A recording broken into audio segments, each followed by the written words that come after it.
Good afternoon. I'm Regina, and today I wanted to talk about anxiety, what it is, the different ways it can show up in our lives, and the disorders, and how we can treat it to either prevent or alleviate some of the symptoms that it can cause in our daily lives.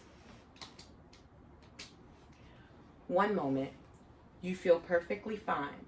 Then your chest begins to tighten, your head starts spinning, your hands become sweaty, and you're struggling to breathe. Those are just a few symptoms of one of the most common disorders in America, anxiety.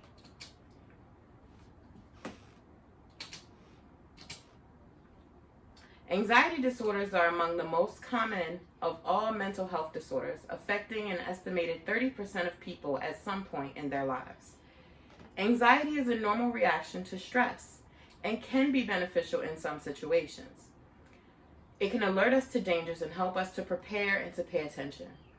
However, at other times, anxiety disorders can cause people to try to avoid situations that may trigger or worsen their symptoms. Anxiety, what it is. Anxiety is an emotion characterized by feelings of tension, worried thoughts, and physical changes like increased blood pressure. People with anxiety disorders, however, usually have recurring intrusive thoughts or concerns that prohibit them from doing basic daily functions and do not go away easily. They may need help from clinicians and therapists to either talk or seek out other medical ways to treat it. The different types of anxiety disorders. There are generalized anxiety disorder, there is panic disorder, there are specific phobias, social anxiety disorder, obsessive compulsive disorder, and post-traumatic stress disorder. These are 6 of the disorders that make up anxiety. They all have different symptoms, and that is what we will go over next. So for generalized anxiety disorder, which this is actually something I struggle with daily, have struggled with majority of my life. You have excessive and uncontrollable worry that is present majority of the time for at least 6 months. You must have at least 3 of the following symptoms: restlessness, irritability, muscle tension, fatigue, difficulty focusing, and impaired sleep. It also requires significant distress and or functional impairment to be considered a disorder in your day-to-day life. The next disorder is panic disorder. This disorder is it is unexpected attacks of intense anxiety, which is abrupt and often peaks rapidly within a 10-minute time frame. There are psychic symptoms such as an intense fear of death, feelings of unreality, disassociating, fear of losing control, or going crazy. There are also somatic symptoms such as chest pains, a racing heart, shortness of breath, choking and or dizziness from hyperventilation, gastrointestinal issues such as nausea, bloating, and cramps, and frequent trips to the bathroom when in uncomfortable situations. You also have motor skills that are affected, i.e. shaking, trembling, and also autonomic, which is sweating and chills. Pretty much feeling out of control of your body, sort of like having a heart attack, but there are often times that if you were rushed to the hospital at that moment, you will determine that it was a panic attack. Specific phobia. This is an anxiety disorder in which a person may have a specific fear, an intense fear of something like agoraphobia, not able to leave the house. It can be very detrimental to your day-to-day life. or it could be a small phobia, such as spiders. This is a persistent and unreasonable fear of an object or situation coupled with a strong desire to avoid it. When people with these specific phobias are exposed to the object or experience, they may experience intense symptoms of anxiety, even to the point of a panic attack. Often, those who have severe phobias will have to adjust their lives to either avoid or limit their exposure with the trigger. Another disorder is social anxiety disorder. Social anxiety disorder. A person who has social anxiety disorder will have a significant anxiety and discomfort around being embarrassed, humiliated, rejected, or looked down on in social interactions.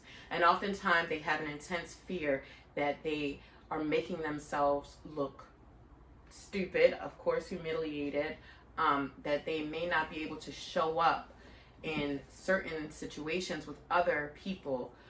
People with this disorder will also try to avoid the situation or endure it with great anxiety and extreme discomfort, such as fear of public speaking, eating or drinking in public, or meeting new people.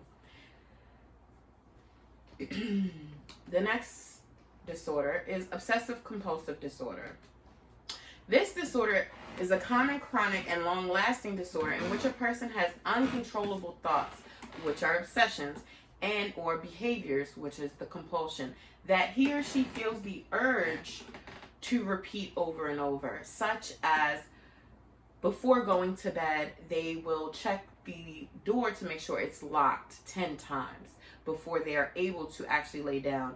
And if they are not able to do that, they can begin to have a extreme fear and obsession in their mind, as well as excessive hand washing. There's some parts of obsessive compulsive disorder that have to do with cleanliness, like it has to be clean, something like a germaphobe.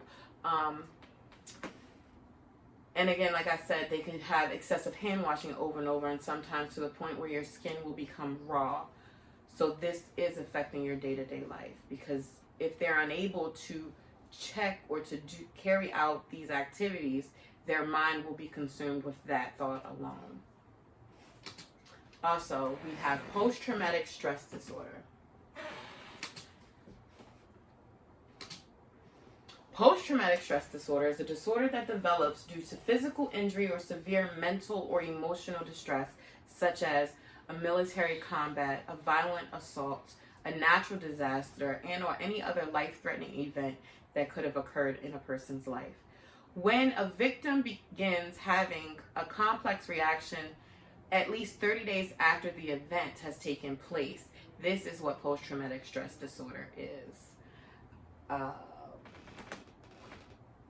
It can show up as, but is not limited to, replaying the scenario over and over again in your head, panic attacks with no particular cause, severe distress and fear of people, objects, smells, anything that could trigger the memory of the event that caused for someone to not be able to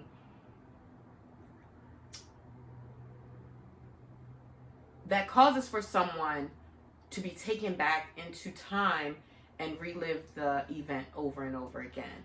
It can also cause damage to your nervous system, because your nervous system, it gets stuck in a fight or flight response, because when we are in a traumatic event and we are unable to it also can make you hyper vigilant, meaning we're unable to relax, constantly due to being on watch, to making sure that our being is safe. Next is going to be the medical treatments and prevention of anxiety.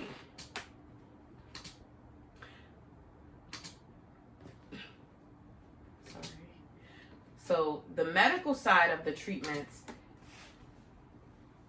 So the most common treatment for anxiety and their disorders would be cognitive behavioral therapy, or CBT, which is a type of talk therapy coupled with action, doing something to retrain your brain, such as facing the fear with the help of trained professionals to take away some of the power that the fear holds over you. Pretty much, I know in my life, I have dealt with a lot of different anxieties. I have been diagnosed with general anxiety disorder, with panic attacks, and also complex post-traumatic stress disorder. This also, there's a psychodynamic therapy which focuses on the psychological root and emotional suffering. Its hallmarks are self-reflection and self-examination. Oftentimes, these therapies are coupled with medications, depending on the severity of your anxiety. The types of medications are usually antidepressants, such as a Prozac, and or anti-anxiety medications such as Lexapro, and beta blockers, which stop us from emotionally feeling. It blocks the cortisol from releasing and intensifying in your body, such as propranolol as well. So prevention of anxiety is a little bit different. Some people are not pro-medicine. Some people would rather try to take a more holistic approach. And even if you are on medications, these things could also help to uncover and to find the root cause of your anxieties. So when you start to become overwhelmed with emotions that you're unable, or overwhelmed with the fear that you are unable to pinpoint down, and it may be very irrational, you want to try to take a time out. Take a second to breathe. Maybe take a couple minutes to practice some yoga, listen to music, or meditate. Get a massage. Learn some type of relaxation technique. Stepping back from the problem can oftentimes help clear your head. And we want to avoid stimulants such as alcohol and drugs and caffeines of such. They can cause to increase anxieties, but also if you are on any substances, you'd want to seek a professional because you want to wean off that in a way, because quitting may also worsen the symptoms before relief. So please seek professional help if that is what you're using to regulate your system. Also, eating a balanced and healthy diet. Some may be wondering if this helps, and I am here to tell you it absolutely helps, because a lot of processed and high sugary foods worsen your anxiety symptoms. Eating more fruits and vegetables and less junk and coffee will help tremendously. Exercise, getting active, intentionally moving at least 3 to 5 times a week can get you out of your head. And it doesn't have to be for long periods of time. You can take 10 to 15 minutes to just get into your body and out of your head, to try to ground yourself a little bit more, so that you can understand the feelings that are coming up in you. Keeping a daily journal of how you feel will also be very helpful, especially in those moments that you are being triggered and you're trying to face the trigger and alleviate those symptoms. You want to write down how you felt emotionally, what might have caused you to feel that way, so that you can either prevent or integrate a system that can help you face those triggers.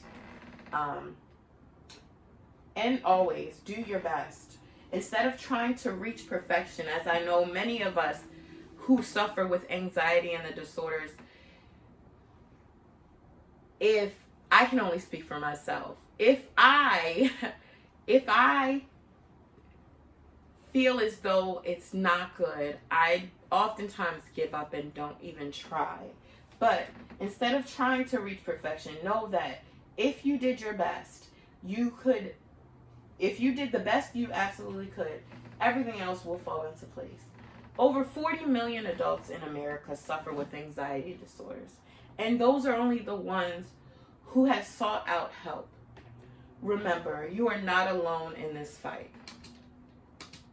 In conclusion, anxiety, again, is not just a simple feeling of nervousness. It can show up in different forms, from generalized anxiety disorder to panic disorders to phobias. Anxiety can also range from healthy to debilitative.